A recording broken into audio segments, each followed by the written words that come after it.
The Bermuda Triangle covers about 500,000 square miles of the Atlantic Ocean, between Florida, Bermuda, and Puerto Rico. They said the Bermuda Triangle was just a myth, a place of bad weather, human error, and exaggerated stories.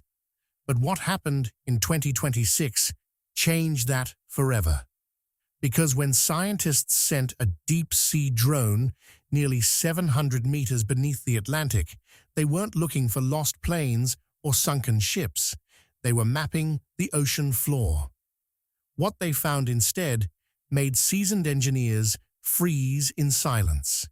Hidden in complete darkness were enormous stone structures, perfectly cut, aligned in rows like the ruins of a forgotten civilization buried beneath the sea. Not natural rock, not random formations, something built, something impossible. And here's the disturbing part. The footage came from a real government-backed expedition using high-definition cameras and military-grade sonar. Every second was recorded live. No CGI, no conspiracy channel editing. Just raw footage so unsettling that parts of the survey were reportedly sealed from public release. Before we expose what the drone really captured beneath the Bermuda Triangle, hit like and subscribe, because some people believe these discoveries were never meant to be seen. What the team uncovered down there doesn't just challenge history. It challenges everything we think we know about human civilization itself. The anomaly.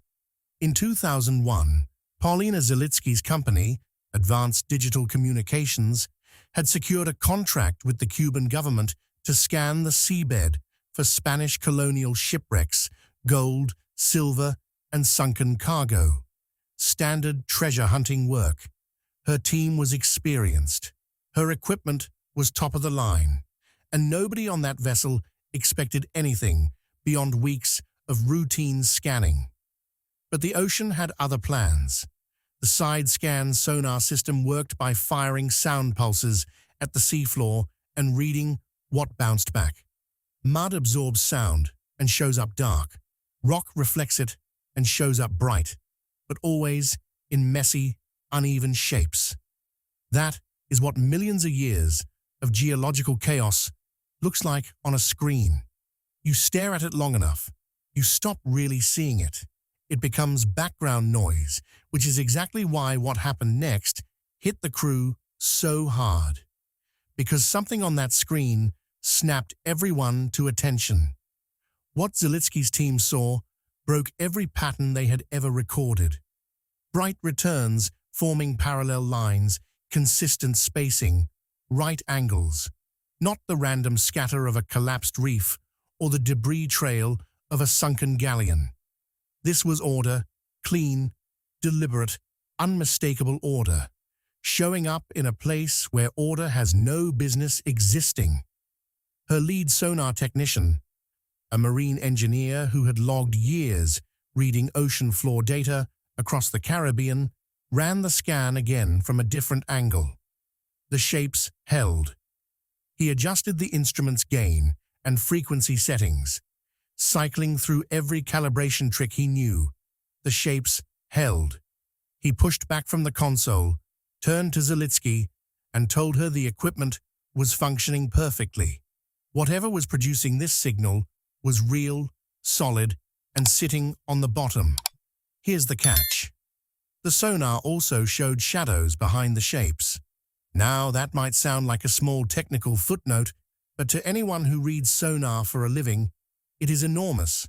Shadows only appear when an object rises above the surrounding surface. Flat ground cannot cast a shadow. Buried debris cannot cast a shadow.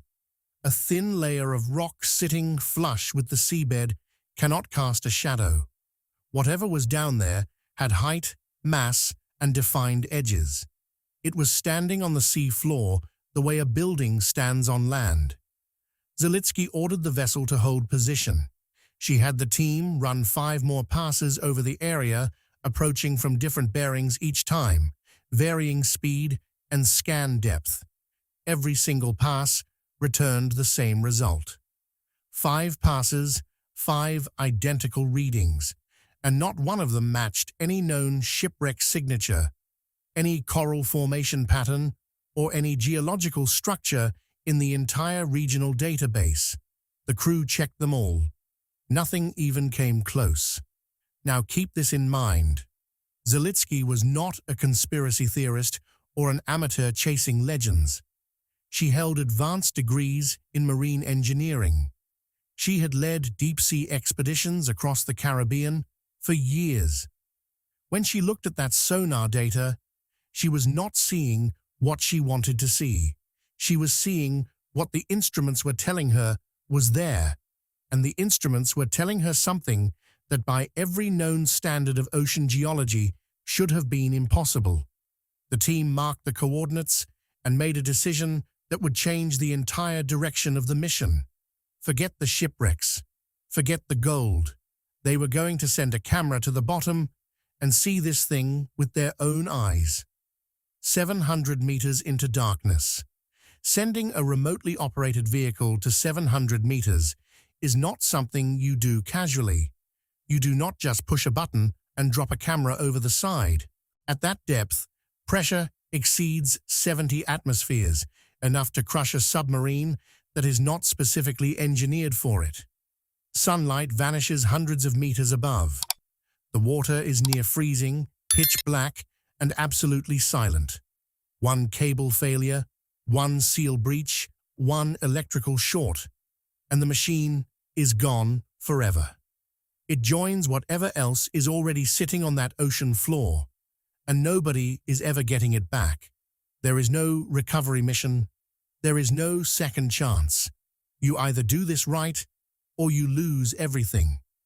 Zalitsky's team prepped their ROV with the kind of focus that comes from knowing exactly what is at stake. They checked the reinforced tow cable meter by meter. They tested the high-intensity floodlights, the only source of visibility in a world that had not seen natural light since the ocean formed above it. They calibrated the cameras, confirmed the live feed link, and ran diagnostics on every system twice.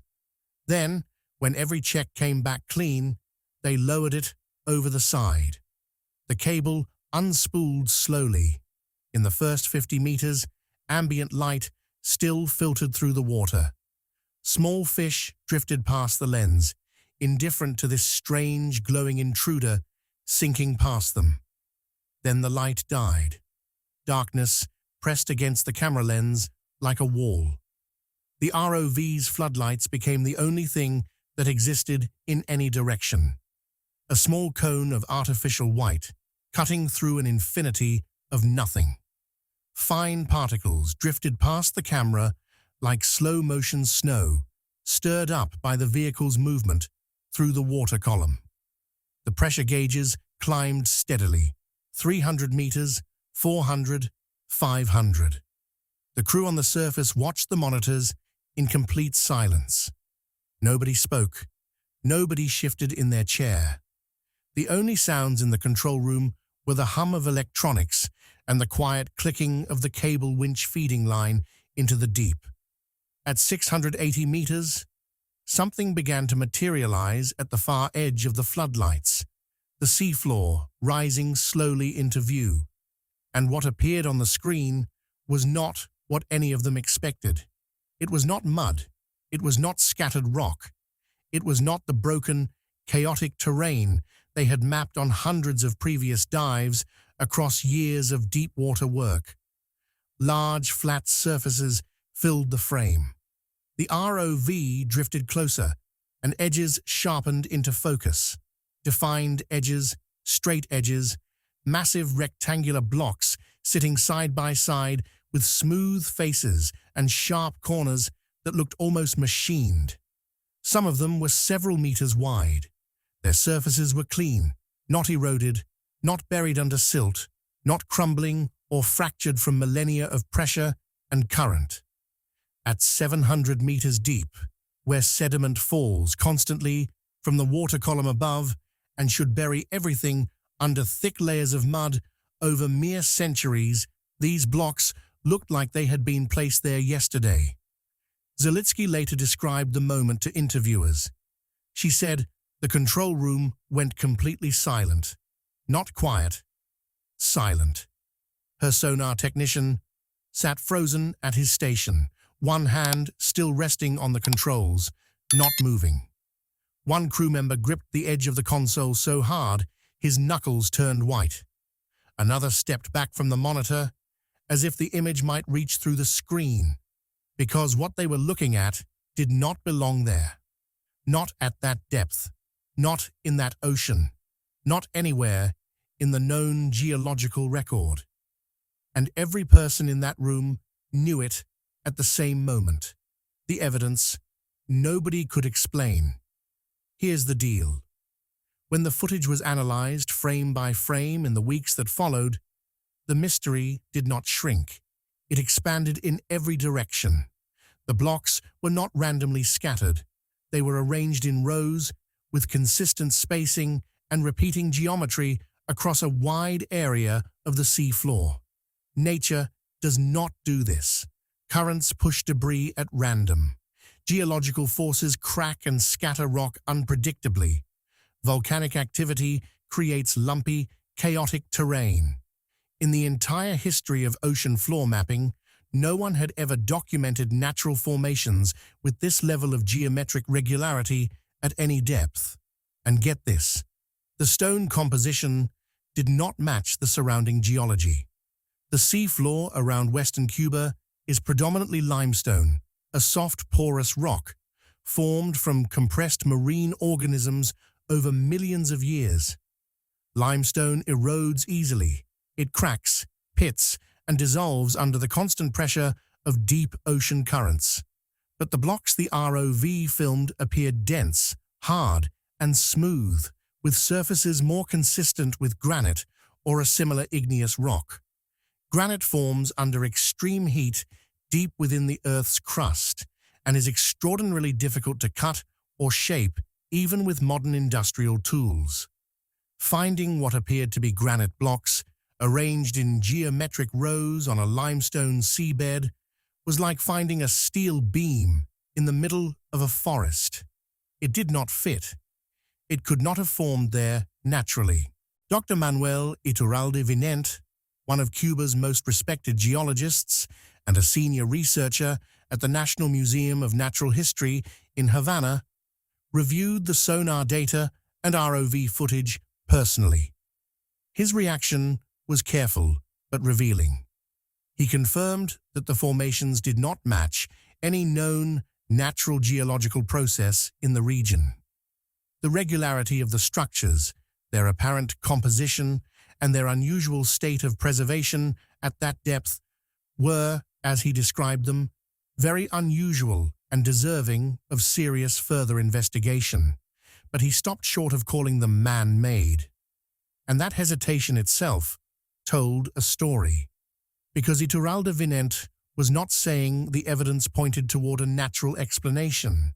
He was saying that the implications of the alternative were so enormous that no scientist wanted to be the first to commit to it publicly. Think about that for a second. One of Cuba's top geologists looked at the data, acknowledged he could not explain it naturally, and then essentially said, "I am not ready to say what this might actually be." But here's the deal. There was another detail that made the puzzle even worse. At 700 meters, loose sediment rains down constantly from the water column above. Fine particles of organic matter, silt, and microscopic debris fall like invisible snow, day after day, century after century. Over thousands of years, this process buries everything on the ocean floor under thick layers of mud.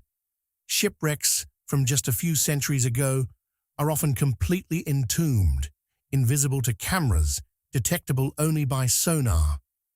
Yet many of these blocks were fully exposed. Their edges were still sharp. Their surfaces were still clean. That left only two possibilities, and neither one was comfortable. Either the structures were far younger than their depth suggested, which made absolutely no geological sense, given how long it takes for land to subside 700 meters, or something about this specific section of the seafloor had prevented normal sediment accumulation, which also had no satisfying explanation in any existing geological model. Every answer opened a trapdoor to a harder question, and nobody, not Zalitsky, not Iturralde Vinant, not anyone who reviewed the data, had a single theory that covered all the facts at once. What the timeline demands. Now, this is where the story crosses a line that makes a lot of people uncomfortable. Because if these structures were not produced by any known natural process, the only remaining explanation is that someone made them. And the depth at which they sit forces a timeline that contradicts everything mainstream archaeology accepts about human history. Land does not sink 700 meters in a few centuries. It does not even sink that far in a few thousand years. In this region of the Caribbean, that kind of geological subsidence, where dry land drops below the ocean surface and keeps sinking deeper and deeper, requires tens of thousands of years at minimum. Some geological models suggest even longer, depending on local tectonic activity and plate boundary dynamics. That pushes the potential origin of these structures back to an era when, according to every accepted archaeological framework, humans were small bands of nomadic hunter-gatherers. No cities, no quarries, no organized labor forces, no construction technology of any kind, no civilization remotely capable of cutting massive stone blocks, transporting them, and laying them in deliberate geometric patterns across a wide area. But here's the catch. The evidence on the seafloor does not care about the accepted record. It just sits there, 700 meters down, in total darkness, waiting for someone to explain it. Dr. Greg Little, an archaeologist and researcher who has investigated multiple underwater anomalies across the Caribbean basin, examined the available data from the Zalitsky expedition and publicly stated that the formations warranted serious, fully funded scientific investigation. He noted that the structure's scale, regularity, and apparent composition were extremely difficult to reconcile with any known natural process. When asked directly whether the formations could be man-made, Little paused before answering. He said that if they were, it would require a fundamental rethinking of how old organized human civilization actually is. On the other side, skeptics offered counter-explanations, and to be fair, they deserve to be heard. Some pointed to a geological phenomenon called jointing, where volcanic or tectonic forces cause rock to fracture along surprisingly regular planes, occasionally producing shapes that can appear strikingly geometric to an untrained eye or even a sonar screen. Dr. Robert Ballard, the legendary deep-sea explorer who discovered the wreck of the Titanic, has spoken broadly about how the ocean floor is full of formations that look artificial but turn out to be entirely natural when examined up close.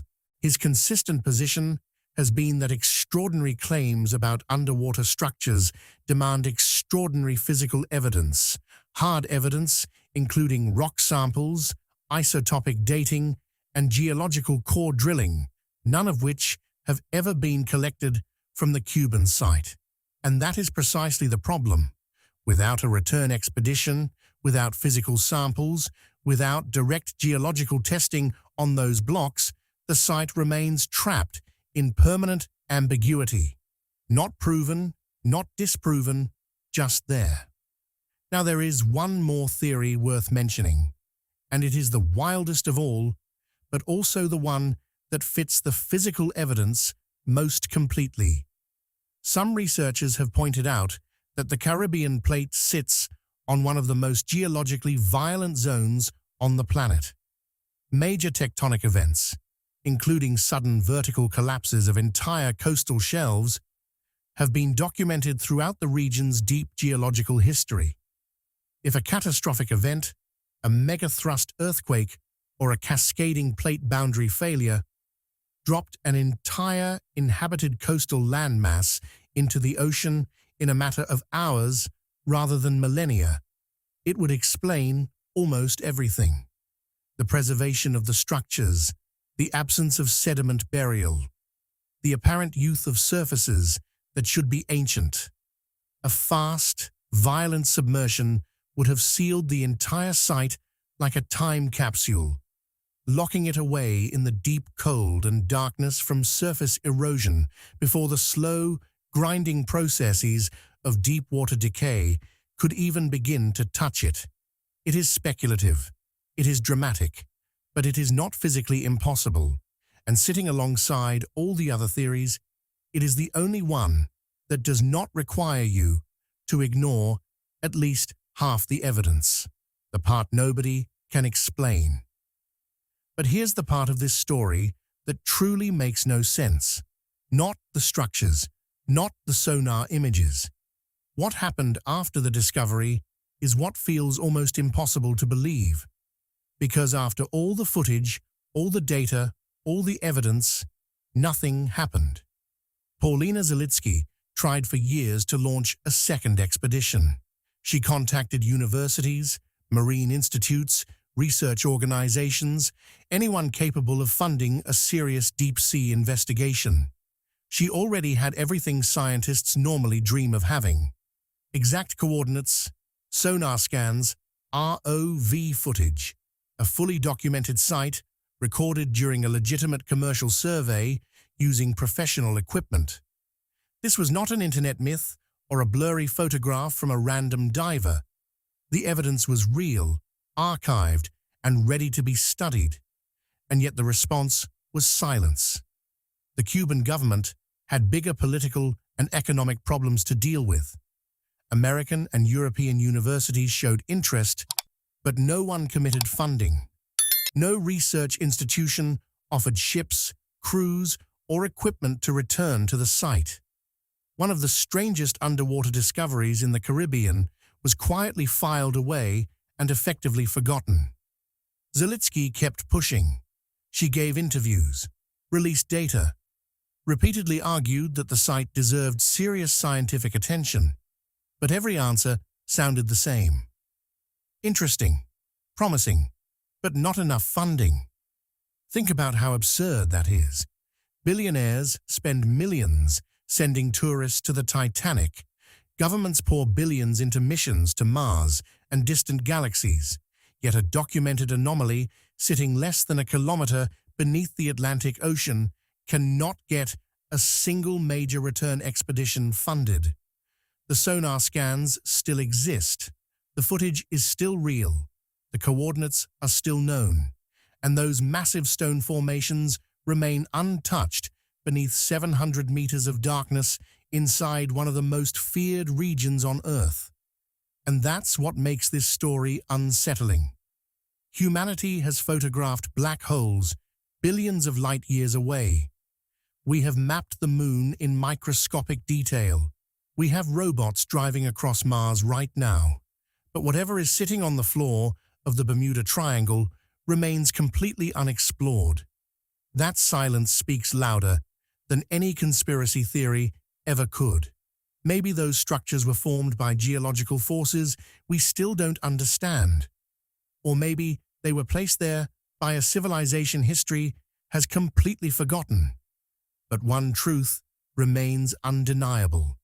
The ocean hides its secrets well, and somewhere beneath the Bermuda Triangle, buried under crushing pressure and eternal darkness, this mystery is still waiting for someone willing to go back down and finally uncover the truth.